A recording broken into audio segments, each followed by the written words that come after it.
Hello friends, welcome to cooking with Chandu. ఈరోజు recipe paneer curry. ముందుగా 100 grams పన్నీర్ని ఇలా చిన్న చిన్న పీసెస్ లాగా కట్ చేసుకొని తీసుకోవాలి. ఆ తర్వాత మీ టేస్ట్కి తగినంత కారాన్ని వేసుకోవాలి.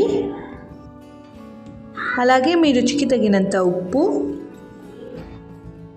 ఒక చిటికెడు పసుపు వేసుకొని మొత్తం అంతా కలిసేలా కలుపుకోవాలి.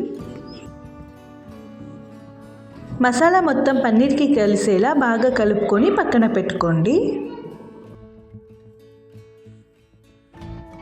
ఇప్పుడు స్టవ్ మీద ప్యాన్ పెట్టి అందులోకి 1 స్పూన్ ఆయిల్ వేసుకోవాలి. ఆ తర్వాత సన్నగా కట్ చేసుకున్న ఆనియన్స్ని వేసుకొని ఫ్రై చేసుకోవాలి.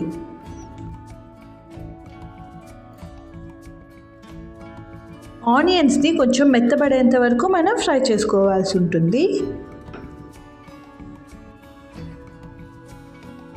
ఆనియన్స్ మెత్తబడిన తర్వాత అందులోకి 2 సన్నగా కట్ చేసుకున్న టమాటోస్ని వేసుకొని ఫ్రై చేసుకోవాలి.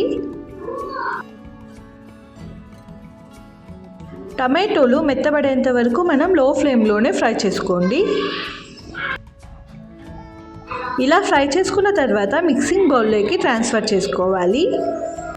ఇప్పుడు మెత్తగా పేస్ట్ చేసుకొని పక్కన పెట్టుకోండి.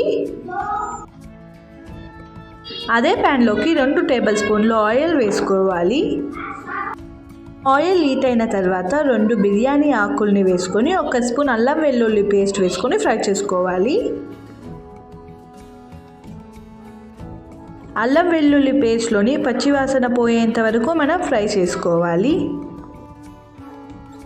ఆ తర్వాత మనం ముందుగా ప్రిపేర్ చేసుకున్న పేస్ట్ని వేసుకొని ఫ్రై చేసుకోండి. ఇందులోని పచ్చివాసన పోయేంత వరకు మనం ఫ్రై చేసుకోవాల్సి ఉంటుంది.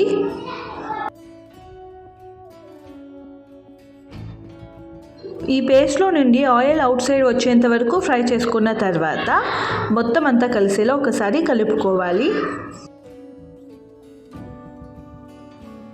ఆ తర్వాత 1 స్పూన్ ధనియాల పొడి, 1 స్పూన్ కారం,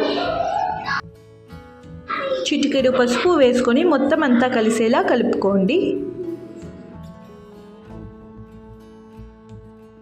ఇప్పుడు 1/2 గ్లాస్ వాటర్ వేసుకొని మొత్తం అంతా కలిసేలా కలుపుకోవాలి.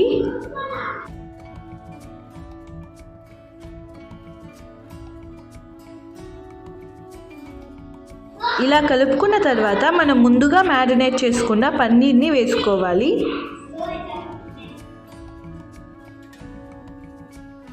ఆ తర్వాత మొత్తం అంతా కలిసేలా ఒకసారి కలుపుకొని 5 నిమిషాల పాటు బాగా బాయిల్ కానివ్వండి.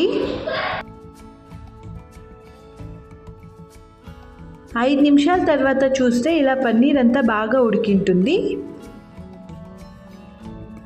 అంతేనండి, ప్లేట్లోకి తీసుకొని సర్వ్ చేసుకుంటే ఎంతో టేస్టీగా ఉండే పన్నీర్ కర్రీ రెడీ. ఈ వీడియో మీకు నచ్చినట్టయితే కుకింగ్ విత్ చందు ఛానల్ని సబ్స్క్రైబ్ చేసుకోండి.